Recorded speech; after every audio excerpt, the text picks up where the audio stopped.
Assalamualaikum warahmatullahi wabarakatuh. Perkenalkan, nama saya Wahda Safira, NPM 719212792. Pada hari ini saya akan menjelaskan materi tentang pembukuan dan pencatatan. Pengertian dasar hukum. Pembukuan adalah suatu proses pencatatan yang dilakukan secara teratur untuk mengumpulkan data dan informasi keuangan meliputi harta, kewajiban, modal, penghasilan, dan biaya serta jumlah harga perolehan yang penyerahan barang atau jasa yang ditutup dengan menyusun laporan keuangan berupa neraca dan laporan laba rugi pada setiap tahun pajak. Berakhir, dasar hukum kewajiban yang menyelenggarakan pembukuan adalah Undang-Undang Nomor 6 Tahun 1993, Undang-Undang Nomor 16 Tahun 2000 tentang KUHP 28, wajib pajak orang pribadi yang melakukan kegiatan usaha atau pekerjaan bebas dan wajib pajak badan di Indonesia wajib menyelenggarakan pembukuan.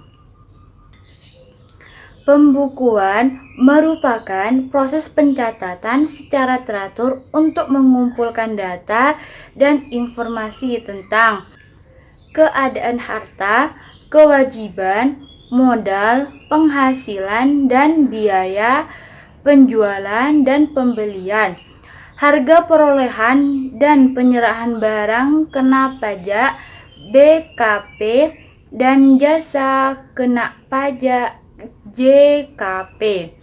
Pembukuan wajib dilakukan oleh wajib pajak orang pribadi yang melakukan kegiatan usaha atau pekerjaan bebas di Indonesia. Wajib pajak badan.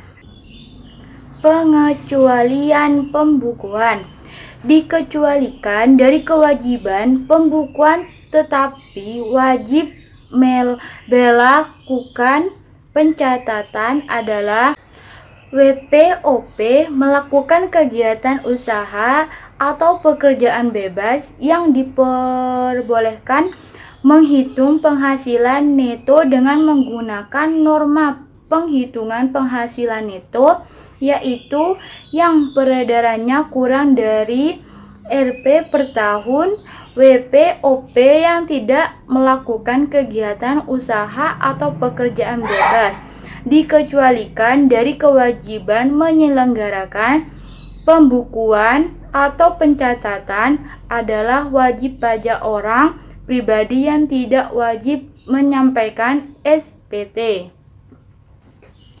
Pencatatan adalah pengumpulan data secara teratur tentang peredaran atau penerimaan bruto dan atau penghasilan bruto sebagai dasar untuk menghitung jumlah pajak yang terutang. Pencatatan dilakukan oleh wajib pajak orang pribadi yang melakukan kegiatan usaha atau pekerjaan bebas yang penghasilannya brutonya di bawah Rp600 setahun.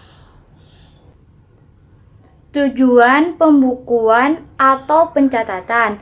Tujuan pembukuan adalah untuk mempermudah pengisian SPT, penghitungan penghasilan kena pajak, penghitungan PPN dan PPNBM, menghitung posisi keuangan dan hasil kegiatan usaha pekerjaan bebas. Tujuan pencatatan adalah untuk mempermudah mengisi SPT, penghitungan penghasilan kena pajak, penghitungan PPN dan PPNBM.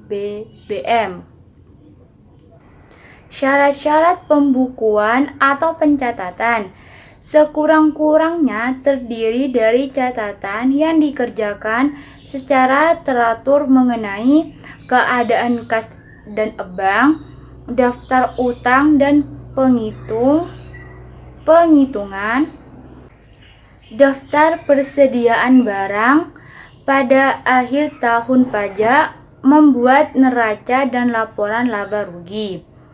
Diselenggarakan di Indonesia dengan menggunakan huruf Latin, mata uang rupiah, dalam bahasa Indonesia atau bahasa asing yang diizinkan oleh materi keuangan, pembukuan dengan bahasa asing dan mata uang selain rupiah harus ada izin Menteri Keuangan.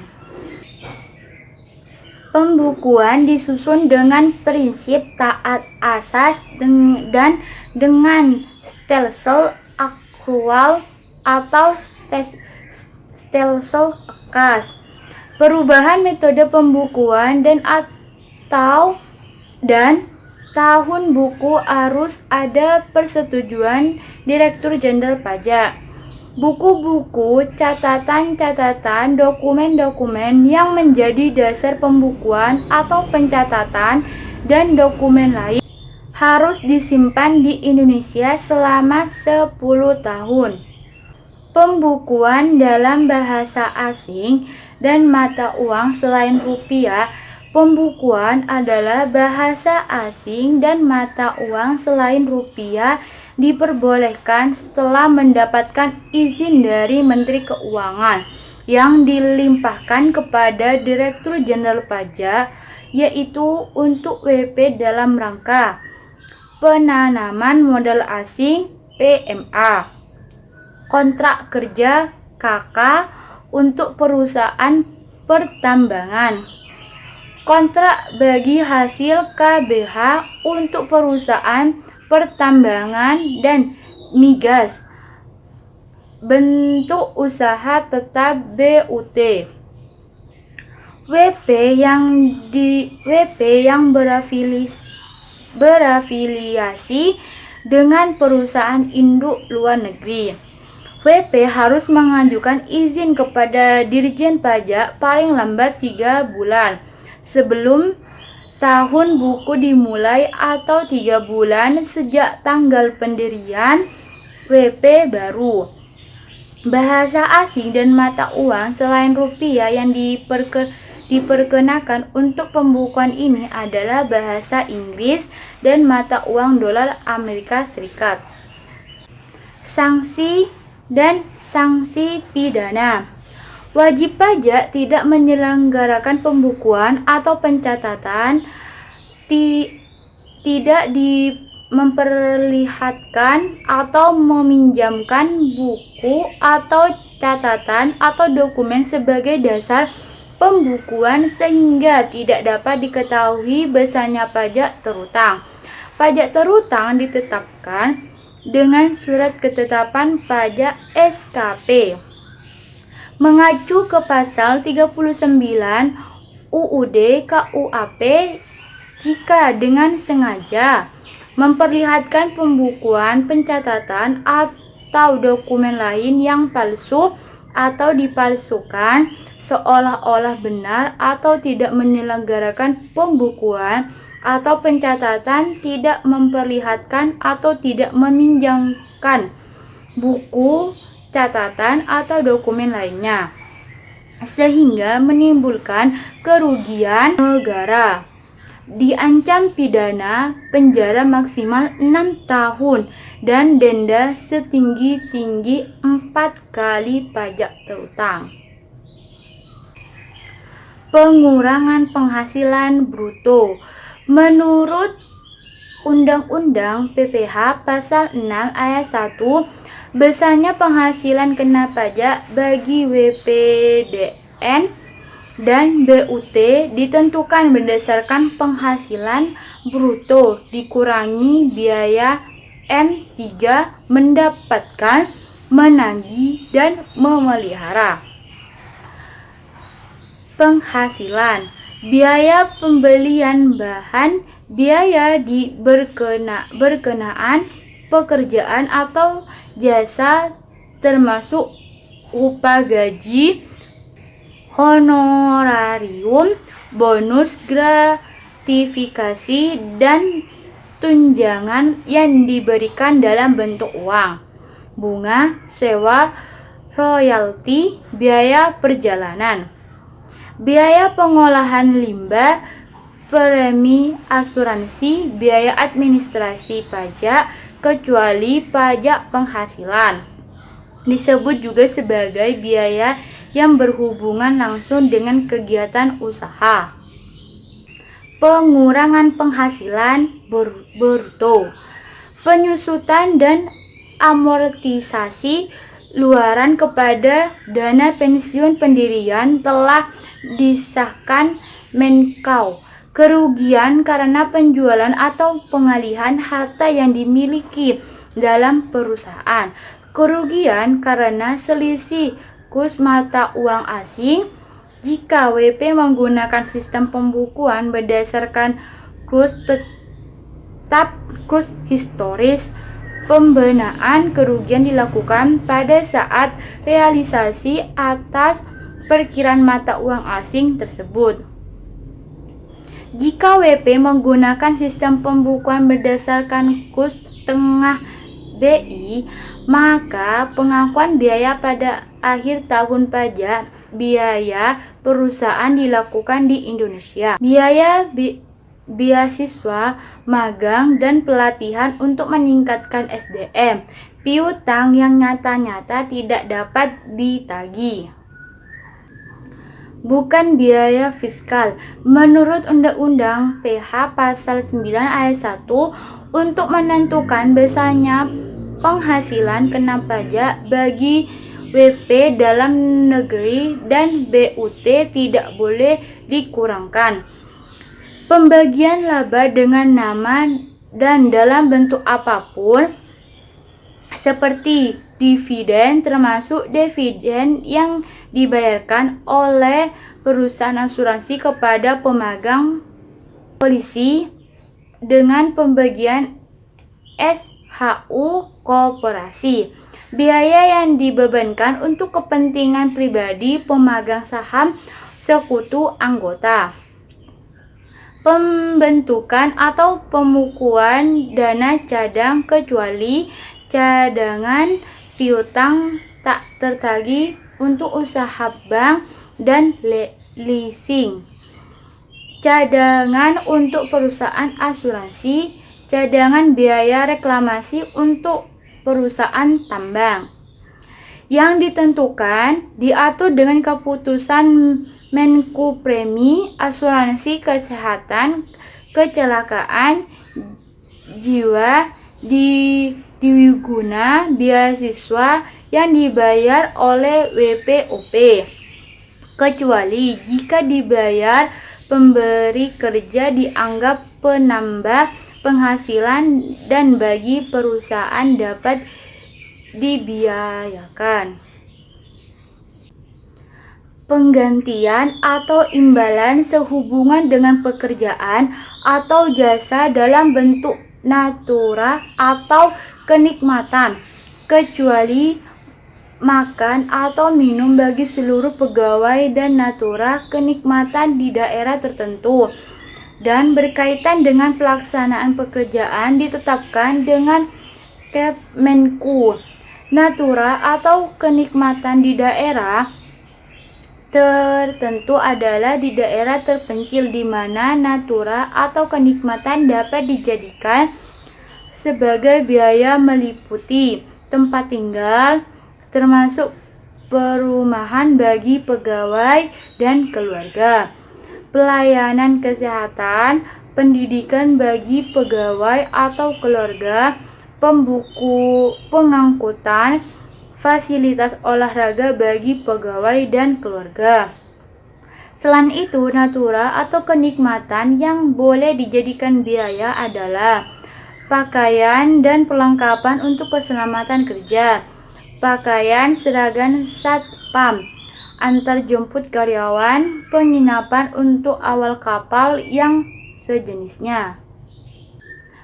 Jumlah yang melebihi kewajaran yang dibayarkan kepada pemegang saham atau mempunyai hubungan istimewa sehubungan dengan pekerjaan yang dilakukan Harta yang dihibahkan, bantuan, sumbangan, dan warisan, kecuali zakat yang dibayarkan oleh WP Muslim kepada basis, sumbangan kepada korban tsunami Aceh, sumbangan kepada GNOTA,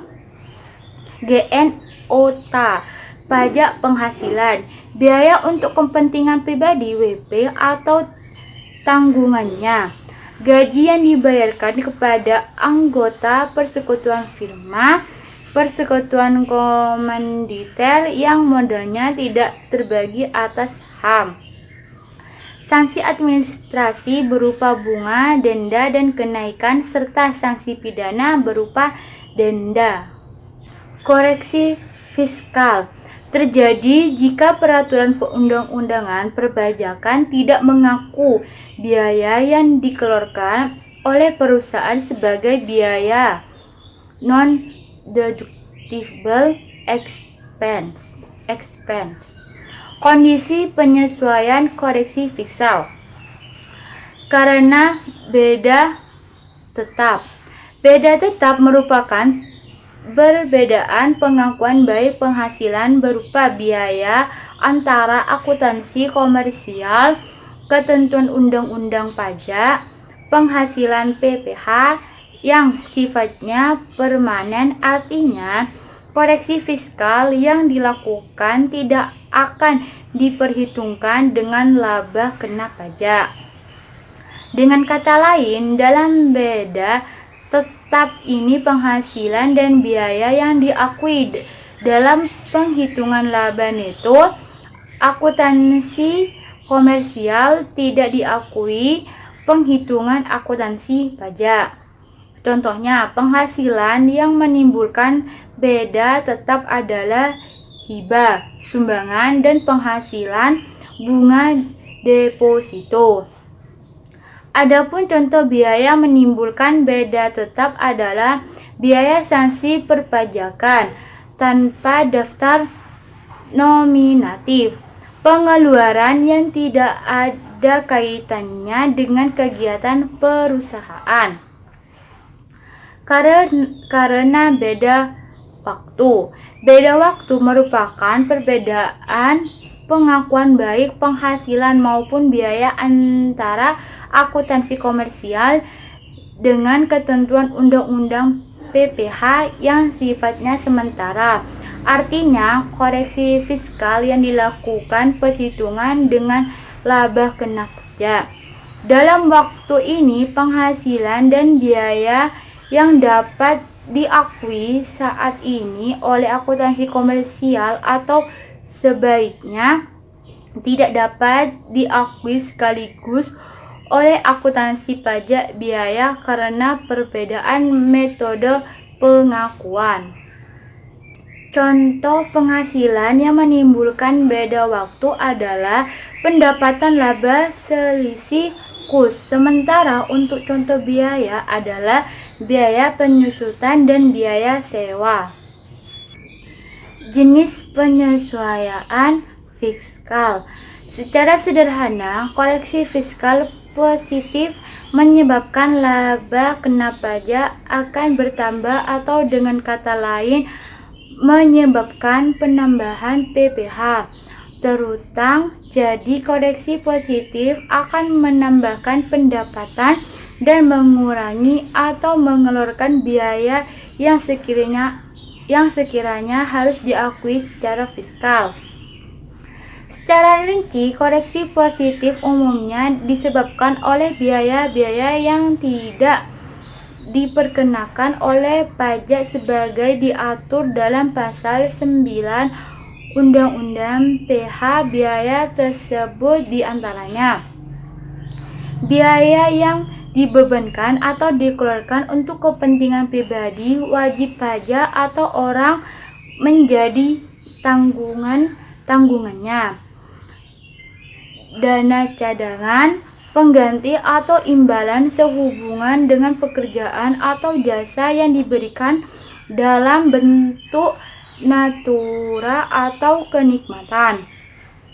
Jumlah yang melebihi kewajaran yang dibayarkan kepada pihak yang mempunyai hubungan istimewa sehubungan dengan pekerjaan yang dilakukan. Harta yang dihibahkan, bantuan atau sumbangan. Pajak penghasilan, gaji yang dibayarkan kepada pemilik, sanksi administrasi, selisih penyusutan atau amortisasi komersial di atas penyusutan atau komersial fiskal. Biaya untuk pendapatan, menagih dan memelihara penghasilan yang dikenakan PPh final dan penghasilan yang tidak termasuk objek pajak. Penyusutan fiskal positif lain yang tidak berasal dari hal-hal yang telah disebutkan di atas.